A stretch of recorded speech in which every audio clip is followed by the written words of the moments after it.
여러분 안녕하세요. 한 학기 동안 여러분과 함께 대인관계 심리학 함께 할 송진영이라고 합니다.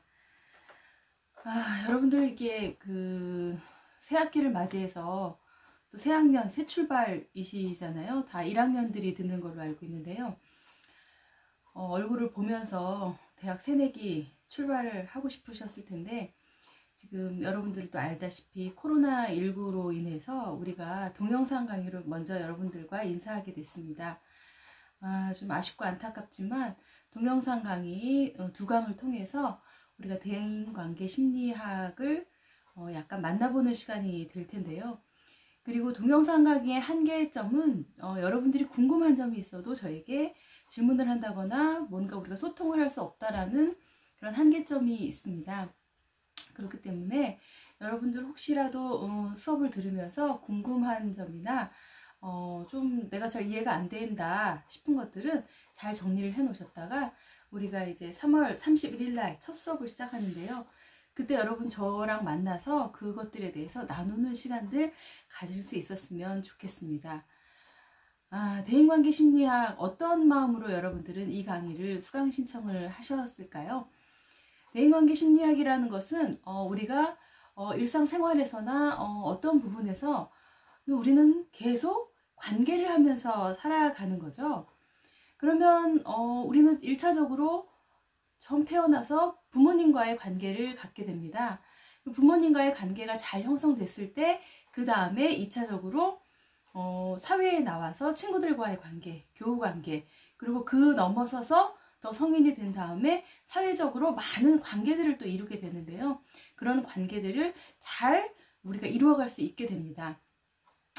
그렇기 때문에 이 대인관계 심리학에서 가장 중요시하는 것은 어떤 것이냐 하면 초기에 나와의 관계 맺었던 사람들, 그런 것들을 통해서 내가 어떠한 성품을 갖게 됐는가, 성격을 갖게 됐는가에 집중을 하게 됩니다.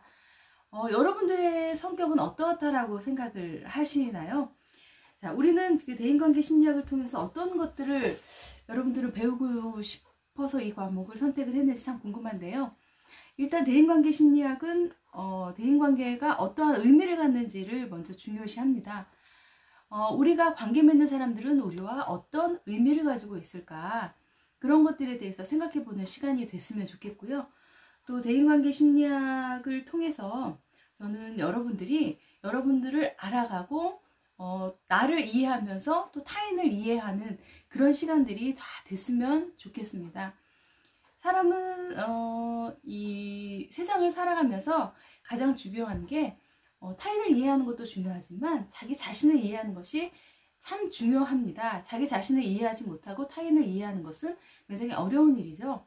나도 모르는데 어떻게 내가 남을 이해하겠습니까? 자기 자신을 잘 이해하고 자기 자신에 대해서 잘 아는 사람은 타인도 잘 이해하게 됩니다. 자, 그러면 대인관계 심리학 참 아쉽지만, 여러분들 얼굴을 못 봐서 아쉽지만 일단 먼저 대인관계 심리학 인터넷 강의를 통해서는 1장과 2장에 대해서 공부를 해볼까 합니다. 저 제일 처음에 첫 단추를 잘 끼워야 하는데 대인관계 심리학 1장은 내용이 그렇게 많지는 않습니다. 이 내용들을 통해서 여러분들이 대인관계 심리학에 대해서 조금씩 알아가고 이해하는 시간들이 됐으면 좋겠습니다. 그럼 먼저 대인관계 심리학의 책에 우리가 나와 있는 1장 내용에 대해서 조금씩 살펴보도록 하겠습니다. 자, 대인관계 심리학의 기초 1장, 대인관계 심리학의 기초에 대해서 살펴볼 텐데요. 대인관계 심리학의 기초에는 어떤 내용들이 있고 어떤 것들을 살펴보게 될까? 여러분들 혹시 교재를 준비하셨는지 모르겠습니다.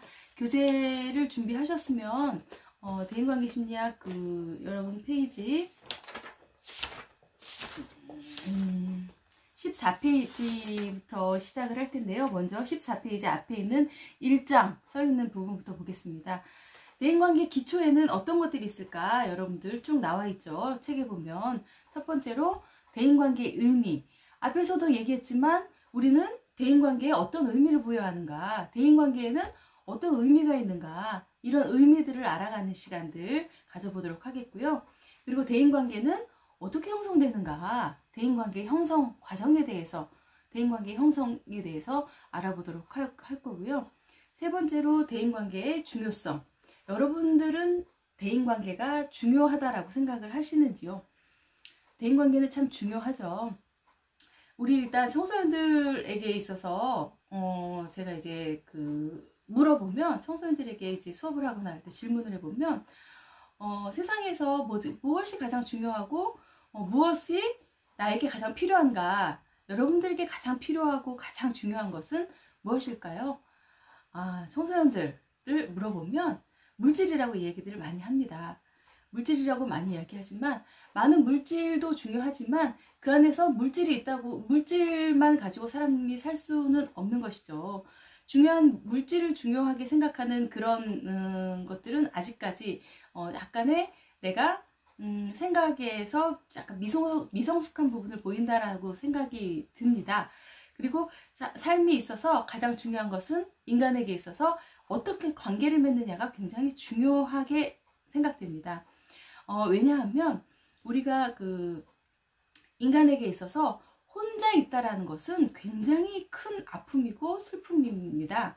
혼자 있는 사람들은 굉장히 우울감에 쌓이게 되죠. 관계를 하지 못하는 것에 있어서 오는 스트레스는 대단합니다.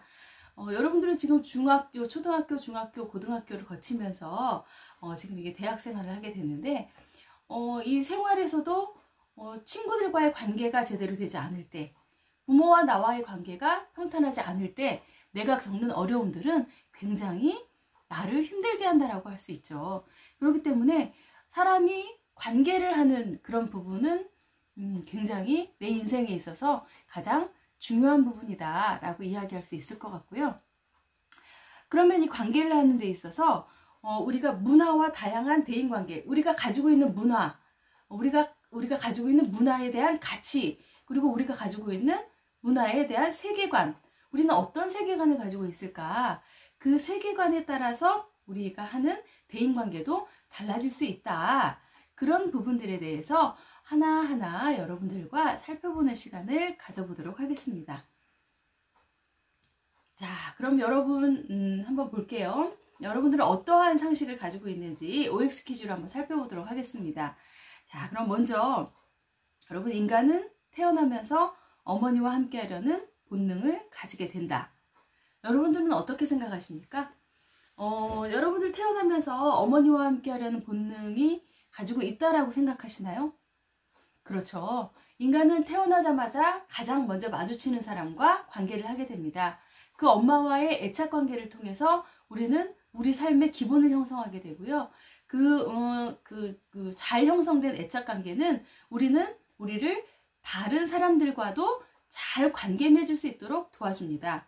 그래서 인간은 태어나면서부터 어머니와 함께라는 본능을 가지게 된다. O일까요? X일까요? 여러분들 한번 생각을 해보세요. 그리고 모든 인간은 인간관계 속에서 살아가야 하는 존재라는 것을 행동, 동기, 발생적 측면에서 설명할 수 있다 라고 이야기했는데, 인간은 인간관계 속에서 살아가야 하는 존재라는 것을 행동, 동기, 발생적 측면에서 설명할 수 있을까요? 여러분은 어떻게 생각하세요? 그렇죠. 인간은 여러분 한번 생각을 해보는 시간을 가져봤으면 좋겠습니다. 그리고 세 번째, 대인관계가 좋지 못한 사람은 불안과 고독 속에서 불행한 삶을 살아가게 된다. 과연 그럴까?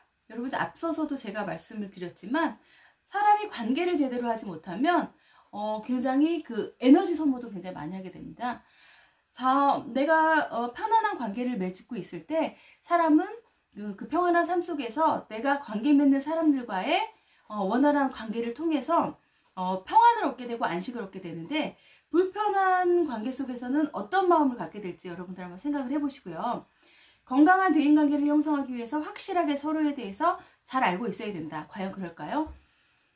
여러분, 섣불리 어떠한 사람들과 얘기할 때 내가 잘 알지 못하는데 그거에 대해서 내가 너무나 잘 아는 것 같이 얘기를 하게 된다면 그 사람은 나를 어떻게 생각할까요? 그러면 실수가 있게 되겠죠. 그 다음 거 한번 살펴보도록 할게요. 현대인의 모든 대인관계는 공유적 대인관계라고 할 수 있다. 모든 대인관계가 공유적 대인관계라고 할 수 있을까요? 우리 뒤에 보면 이제 공유적 대인관계에 대해서 어떤 것들인가 살펴볼 건데요.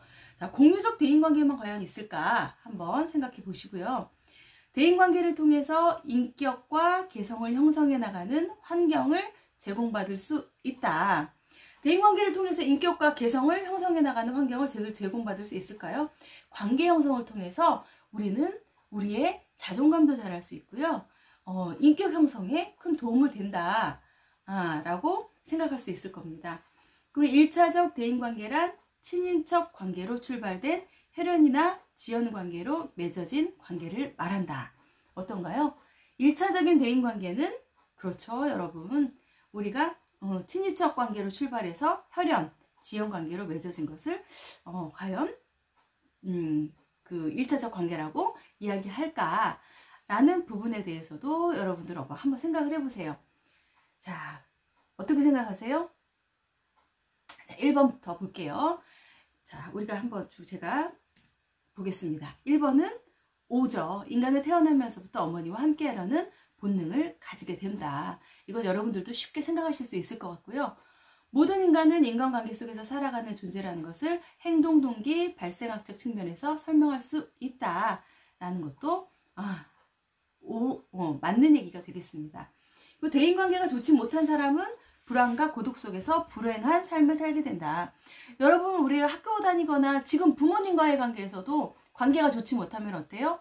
불안하고 답답하고 고독하고 뭔가 이게 안정적이지 못하기 때문에 굉장히 삶이 불행해지게 된다라는 거. 그리고 건강한 대인관계를 형성하기 위해서는 확실하게 서로에 대해서 잘 알고 있어야 한다. 그렇죠, 여러분? 섣불리 잘 모르는 것을 내가 아는 척을 하거나 그 사람에 대해서 뭔가 조언을 하고 충고를 하려고 한다면 실수가 있게 되죠. 그렇기 때문에 우리는 관계를 맺을 때 뭔가 확실하게 서로를 대해서 잘 알고 관계를 맺는 것이 중요하다. 서서히 알아가는 과정에서는 내가 섣불리 뭔가를 하는 것이 아니라 내가 이 사람과 충분한 관계가 되었을 때 많은 것을 더 나눌 수 있다라는 거. 현대인의 모든 대인관계는 공유적 대인관계라고 할 수 있는가? 공유적 대인관계뿐만이 아니라 우리는 교환적인 대인관계, 이 두 가지로 나눌 수 있다라는 거 뒤에 가서 살펴볼 거고요. 대인관계를 통해서 인격과 개성을 형성해 나가는 환경을 제공받을 수 있다. 우리는 1차적인 대인관계, 부모님을 통해서 우리가 그 관계 맺는 그 관계를 통해서 우리의 인격을 형성해 나갈 수 있고요. 친구들이나 주위 사람들에게 받는 피드백이나 이런 것들을 통해서 우리가 인격이나 개성을 형성해 나갈 수 있다라고 볼 수 있습니다. 그리고 1차적 대인관계란 친인척 관계로 출발된 혈연이나 지연 관계로 맺어진 관계를 말한다라는 거. 그러니까 1차적 대인관계가 이렇고요. 또 그 다음에 어떠한 대인관계가 있는지 뒤에서 뒷부분에서 살펴보도록 하겠습니다. 다음 볼게요. 자, 그럼 대인관계의 의미에 대해서 살펴보도록 하겠습니다. 여러분들 교재 14페이지부터 이제 살펴보도록 하겠는데요.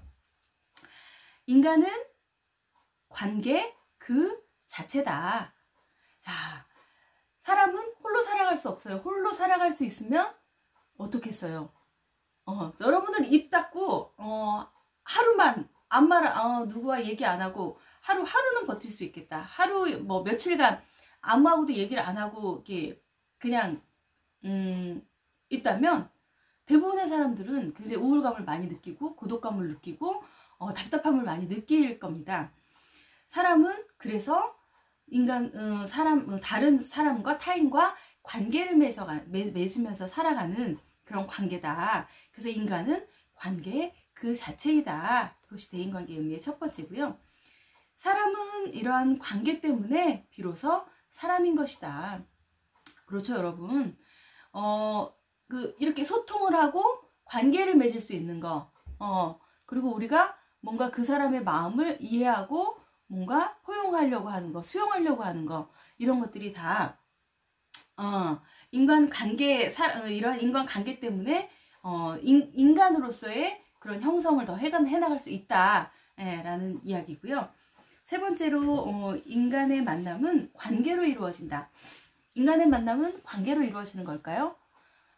그쵸. 여러분들도 이제 관계를 맺는 사람들, 더 1차적인 관계가 혈연관계라고 했어요. 어머니와의 관계를 통해서 여러분들은, 그 만남의 관계를 통해서 여러분들이 지금까지 자라왔고, 성숙해왔고, 관계를 맺어왔고, 여러분들이 어떻게 살아야 될지, 그런 것들에 대해서 다, 알게 되고 배우게 됐죠. 2차적 관계, 뭐 친구 관계, 그리고 사회적으로 또 만나는 사람, 이런 것들을 다 통해서 지혜를 얻을 수 있다, 지혜를 얻는다라고도 얘기할 수 있겠죠.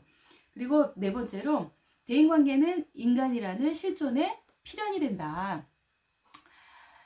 인간이 살면서, 위 앞에서도 쭉 얘기했지만, 인간은 홀로 살 수 없는 존재입니다.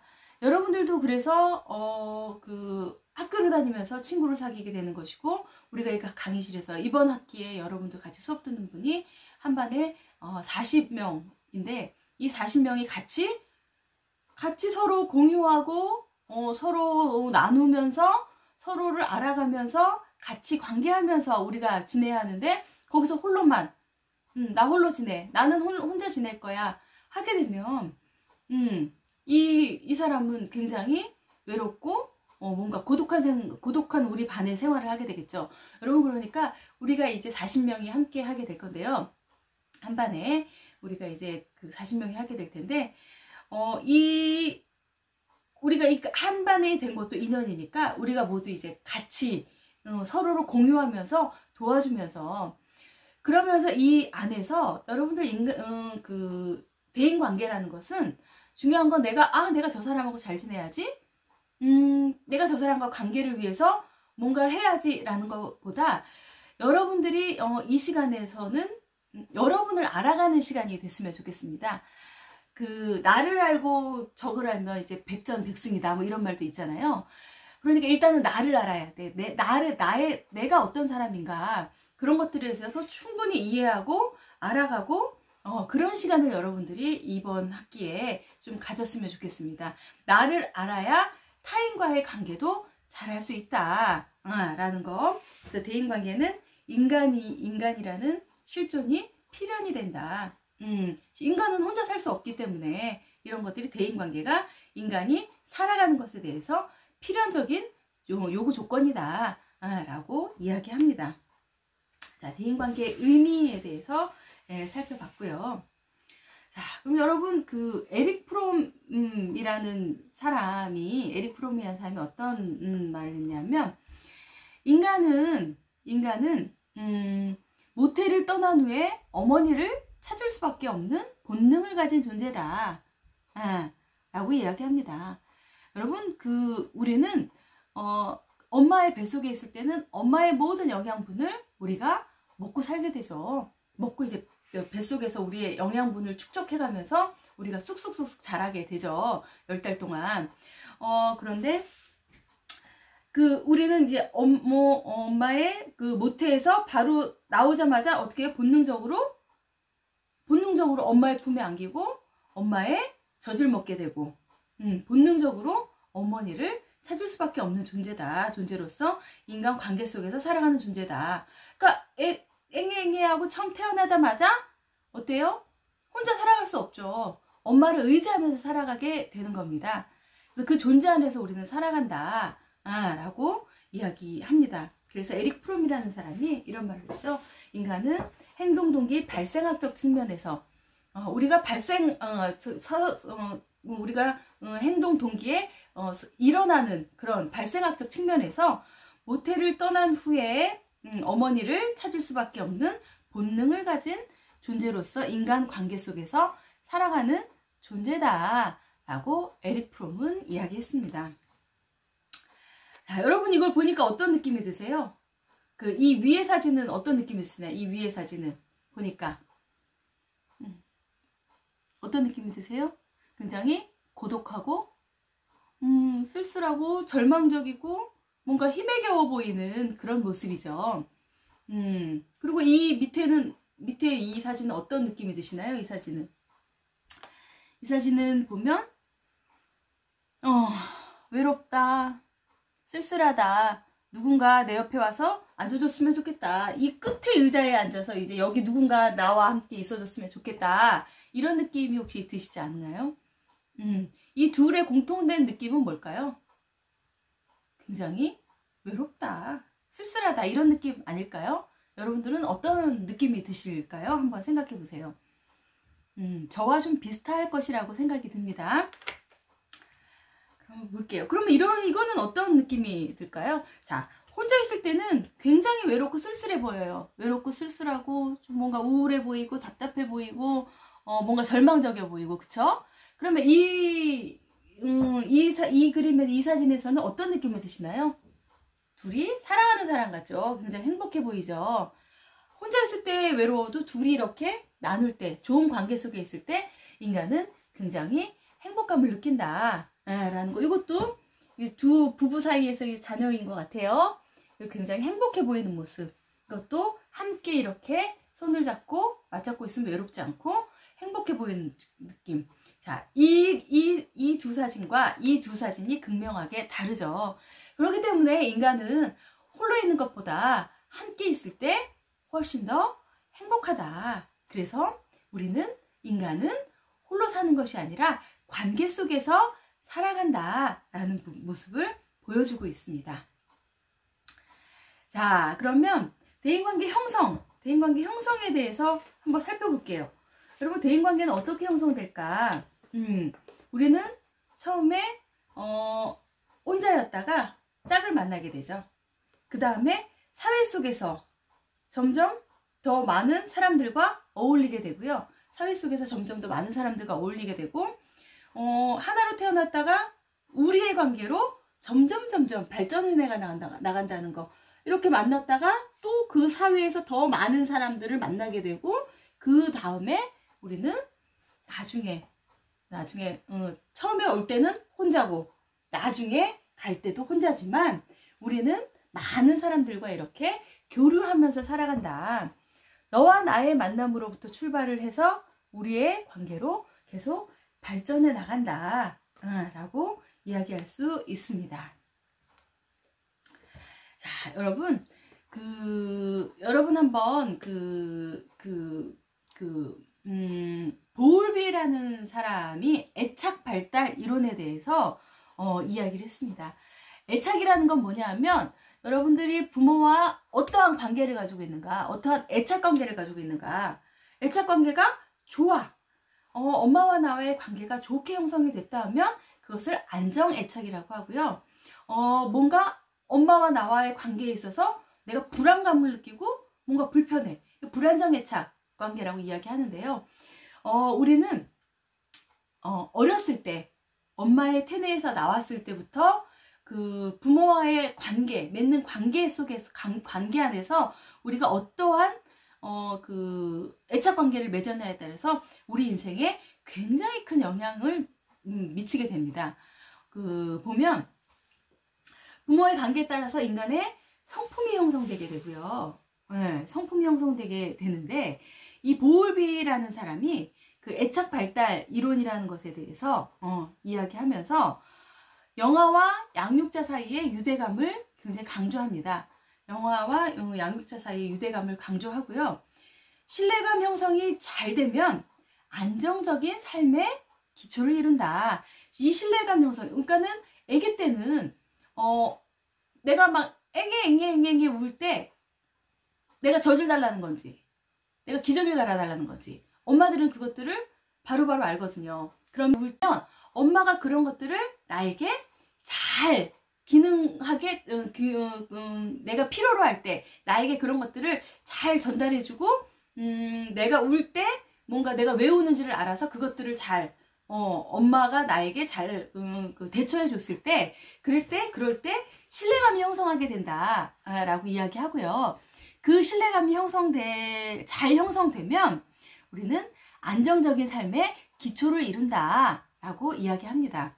신뢰감이 잘 형성되지 않으면 어떻게 될까요? 불신이 쌓이죠. 내가 필요로 하는데 세상은 정말 힘든 곳이구나. 세상은 내가 살기에 정말 복잡하고 불편한 곳이구나. 이렇게 생각을 하게 되면 계속 불신감이 형성되게 되는 거죠. 불신감이 형성되면서 불안한 삶의 기초가 되게 됩니다. 이 불안한 삶의 기초가 이루게 되면 점점 그 불안은 내가 커감으로 인해서도 그 불안감을 계속 안고 살기 때문에 이 어린 시절에 영아 시절에 이 어린 시절에 이게 유대감이 잘 형성되지 않았을 때 불안정 애착이 형성됐을 때 우리가 다음에 자라서 인간관계를 하거나 다른 사람과 타인과의 관계를 맺을 때도 그것들에 큰 영향을 줄 수 있다. 그래서 보울비라는 사람이 애착 발달 이론이라는 것에 대해서 이야기를 했습니다. 여러분께 보울비의 그 애착 발달 이론에 근거해서 여러분들이 인터넷에서 한번 찾아보시면 요번 쉬는 시간에 한번 찾아보셔도 괜찮을 것 같아요. 그 원숭이를 가지고 실험을 한 내용이 있습니다. 할로비 박사가 원숭이에 대한 실험을 했습니다. 그래서 원숭이에 대한 어떤 실험을 했냐면, 하나는 원숭이를 놓고, 하나는, 원숭이가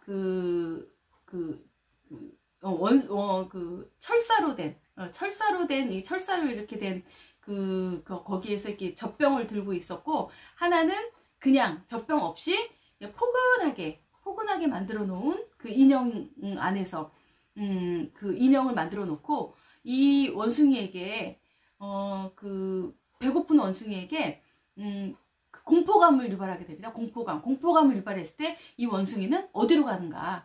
아무리 배가 고프고 힘들어도 포근한 쪽으로 달려가서 그것을 끌어안는다라는 거. 네, 여러분들 한번 할로비 박사의 그 원숭이 실험에 대해서도 한번 보시면 좋을 것 같고요.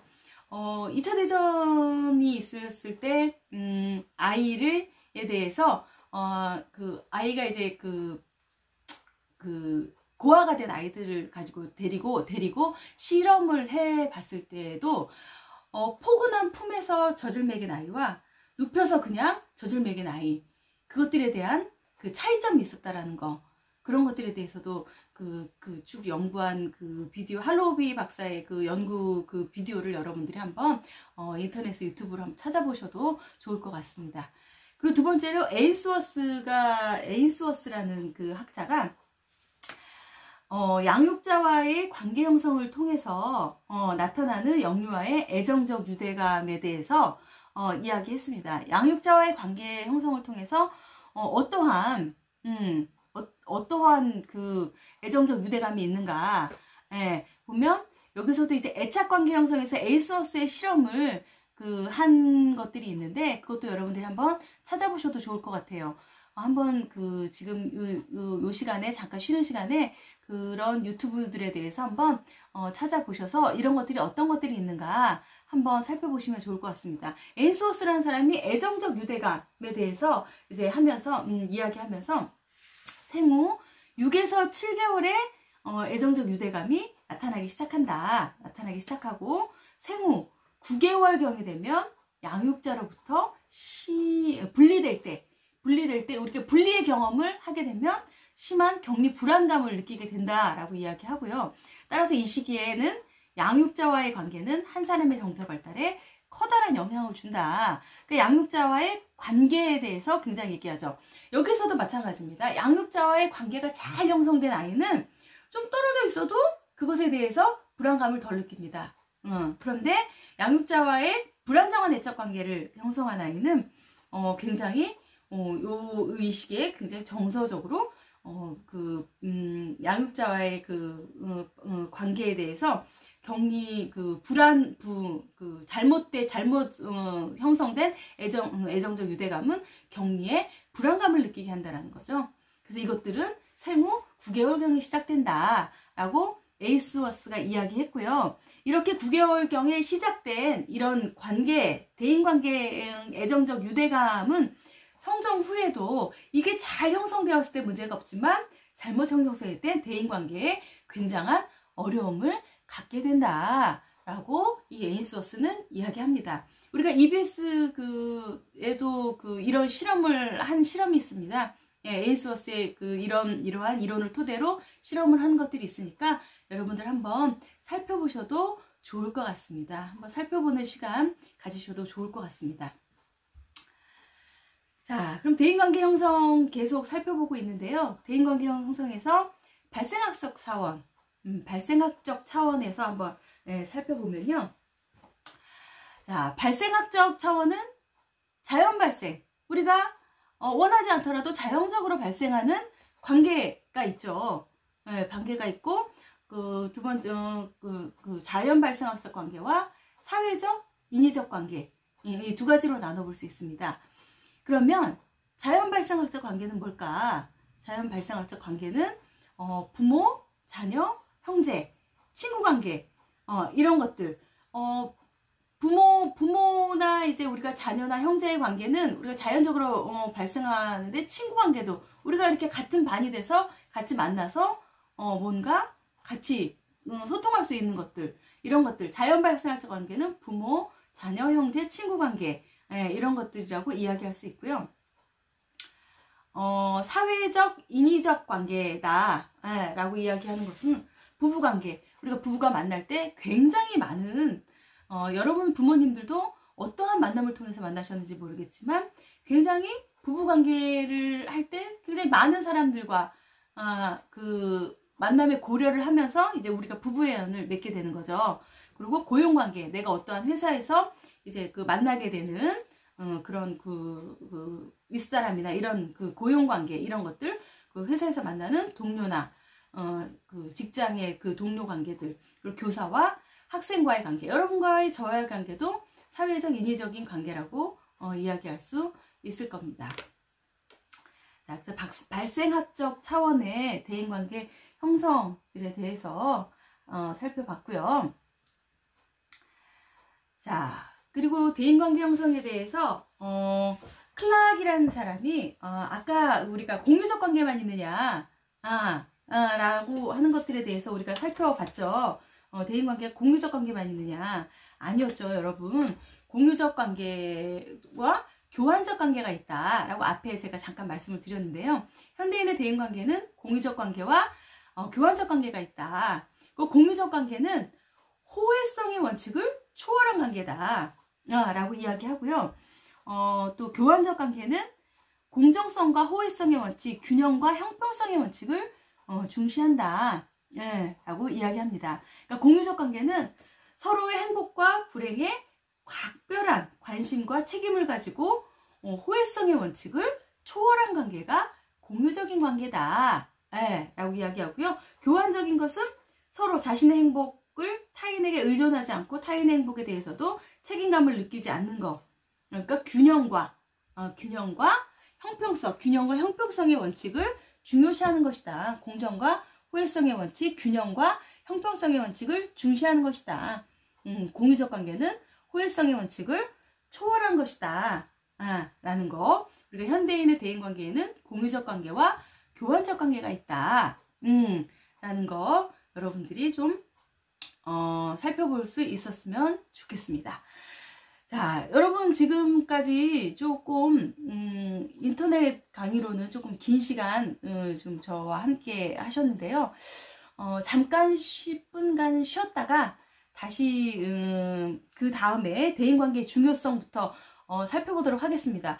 그 쉬는 시간 동안에 여러분들이 제가 아까 말씀드렸던 두 가지 유튜브 동영상 잠깐 한번 살펴보시고 다시 이야기 나누는 시간 갖도록 하겠습니다. 여러분 10분간 쉬도록 하고 다시 만나도록 하겠습니다. 수고하셨습니다.